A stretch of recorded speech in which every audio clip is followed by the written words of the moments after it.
Good morning, everybody. So, how is everybody? It is a mild morning. We're expecting lots of rain tomorrow. Today, it's carrot picking day. Let's see what I got. Jill here with North Texas Vegetable Gardening, canning recipes, a little bit of everything. All my broccoli, guys, have bolted. I got to get it cut down. I'm not going to try to save my seed from it. I really need these. I might try from one, but I really need these pots.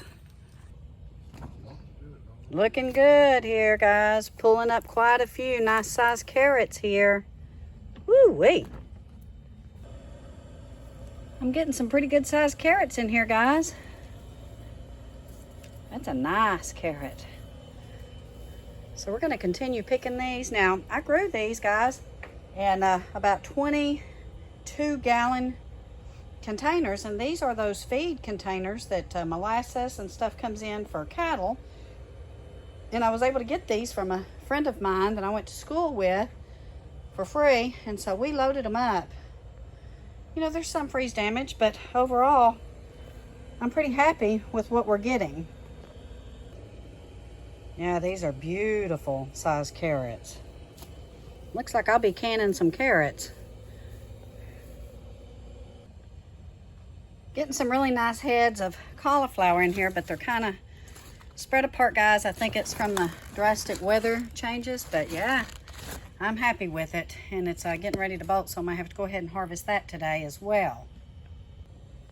My red potatoes have come back pretty good, guys, so I expect to have some taters out of here. And we've been using our celery. I've used it for my bone broths and some salads, some soups. I used it in my chicken soup, canning my chicken soup. So after I trimmed it back, you know, it's still looking a little haggard, but it is looking better than it did, and it smells wonderful. So I think they're looking quite beautiful. I still got several more buckets, guys, to harvest from. So I'll be harvesting these little by little this week. We'll be putting them in some soups and some stews. I'll can some up, and I'll leave them in until I'm ready to use them, at least close to when I'm ready to use them. But yes, this just goes to show that you can grow yourself a heaping load of carrots in a container. You can either use these round ones or you can use that square one, and I have that one loaded up down there. So we got a lot of cleanup we need to do in these tubs. We're trying to decide how we're going to revitalize them. We do need to revitalize the soil, add some more compost, let them sit just a little bit before we get ready to plant our spring stuff, but it's coming quick. So we're going to have 30-mile-an-hour winds today with gusts up to 40, so it's going to get quite windy and it's going to blow up all that mountain cedar. So all you guys allergy sufferers, it's coming. But it's also going to bring up quite a bit of rain that we'll be expecting tomorrow, maybe 1 to 2 inches, but we'll see as it gets closer to the time. So yeah, that's kind of what we're dealing with today. Here's an update on the Survival Garden Seed Company that I've been telling you guys about. I'll go ahead and put their link below, but you can see, guys, I'm getting some pretty good germination. Now, I'm telling you that the cold might have provided some hiccups for these, but it looks like my Brussels sprouts are doing pretty good.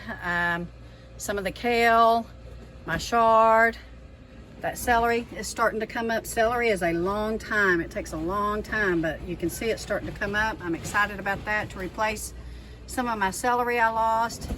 And I got some red cabbage, and I got some other cabbage in there. Dutch early cabbage. So yeah, pretty excited about these. And then some of our other stuff is starting to come up.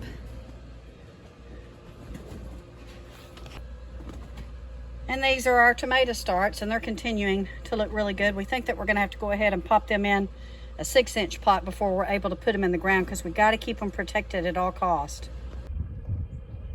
So don't let not having a lot of space deter you from planting a garden.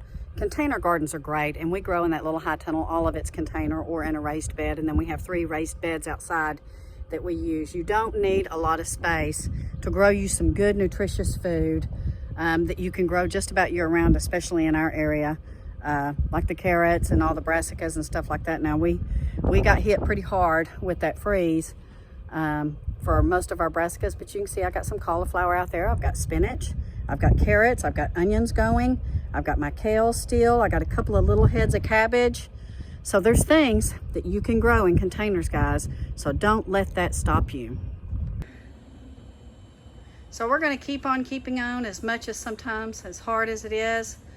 You can see it's a little sparse in here, guys, but we do have some things growing. But we enjoy it. We enjoy it, and it's nice to know that we have stuff out here that we can grab to eat. And, you know, we're learning every day. We always come up against something that's changing and some hurdles, but we're happy with what the Lord gives us. You know, we're praying that we get better at this. We're praying that that the Lord will increase our knowledge and our wisdom as we continue to grow. But anyway, found me a nice size garlic head. So yeah, I'm gonna take these carrots in. I'm gonna get them washed up, and we're gonna cook with some of them. I'm excited about those, and anything that we get's a blessing. Preparing for a sultry hot summer, so we got a lot of cleanup to do and a lot of things to get done. So we probably won't be able to get out here much tomorrow, since it's going to be terribly nasty weather with some rain. But we are kicking in gear. We are starting on, we're still in the first week of February, so we've got a couple of weeks to get some things sorted and get ready for our planting. And Greg started a lot more seeds yesterday and the day before. Things are moving, guys. Things are moving. Moving a little slow right now, but they are going to pick up really quick. So thank you all for watching. God bless you all. We love you. We'll be in touch. Keep up with that 365 canning challenge. We are. I'm up to 79 jars. So yeah, moving on, guys. Love you all. See you soon.